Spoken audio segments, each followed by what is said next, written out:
guys, it's around 1:50 AM, no? So yung binidyo natin kagabi na medyo umaawang na rin. Ano nangyari? Sino ba gumawa niya, kuya? Sino gumawa niyan, Kuya Ben? Yung gumawa dyan sa ano mo? Dito. Ay, di tropa mo gumawa niyan. Ha? Tropa mo. Oo. Ano po yung bahay?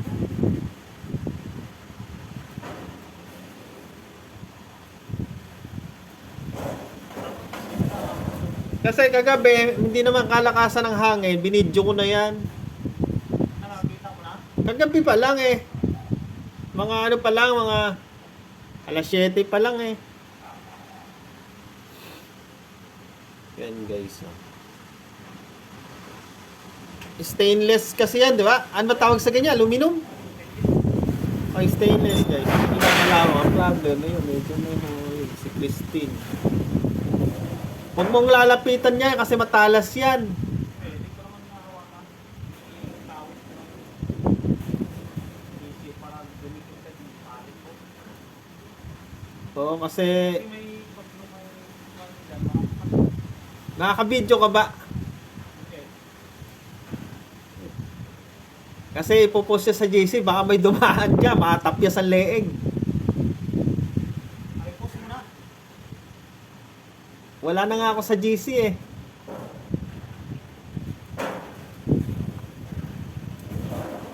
Around magto 2 AM this morning. Napakadelikado niya. Kung dadaan ka niya, bas biglang humangin yan, kuya. Yan, anuhin mo, i-post mo. Dito ako dadaan. Kasi matalas kasi yung stainless na yan eh. Ang inaalala ko nga itong pine tree ko, kuya. Yan, baka itulak niyan papunta yung ano ko, yung pinagawa kong bubong kay ano, kay Kuya Ado. Wasakin yan. Kung lalakas pa yung hangin. Sana wag na.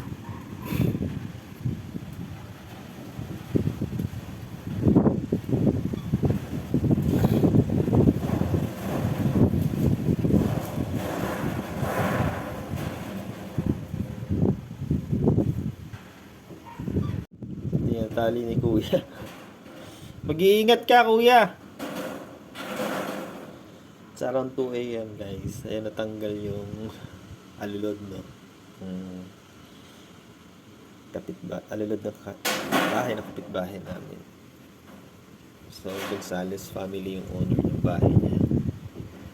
So, yung nagkabit na yan, si Kuya Ben yan, yung may-ari ng bahay na to. So, nagmalasakit siya na ayusin. Diba? Napakabait ng mga neighbor ko rito.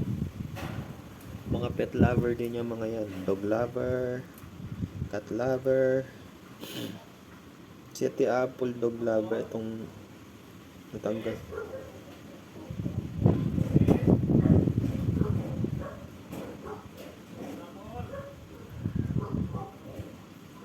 Baka wala dyan.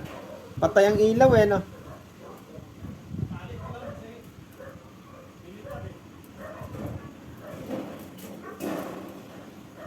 Nandiyan si Ate Apple?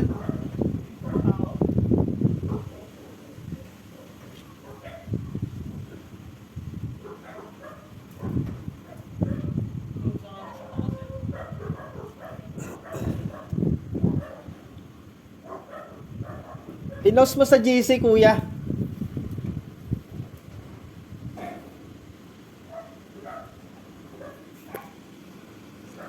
Natin si kuya. Ayan, si Kuya Ben. Ayan. Siya yung nagmalasakit, guys.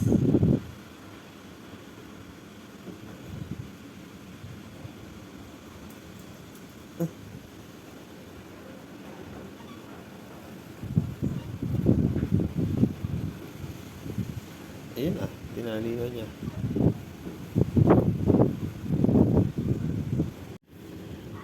Nakalabas na ba si Christine, kuya? O hindi pa dumadating? Eh di yung bagyo.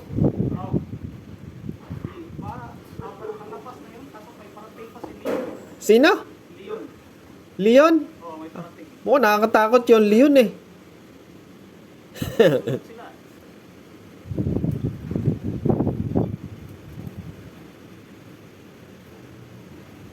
Nagising ka rin pala, no? Lakas ng kalabag, ano? Kasi, Gising na ako nun eh.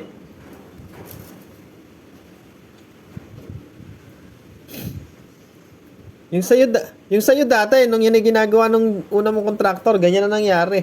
Ibabaw ng sa'yo. dito sana tatalian ko dyan. Dito. Oh. Atong patapak ako dito sa buong nila. Wag na, delikado. Wala kasang hangin. Kasi kung walang hangin, hindi ko naman lapitan. Ay, hindi mo nga malaman kung kailan magkakahangin eh. 'Di ba?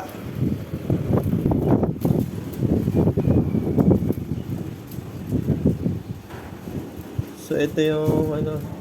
Pumasok na rin si Kevin, guys. Try natin matulog na.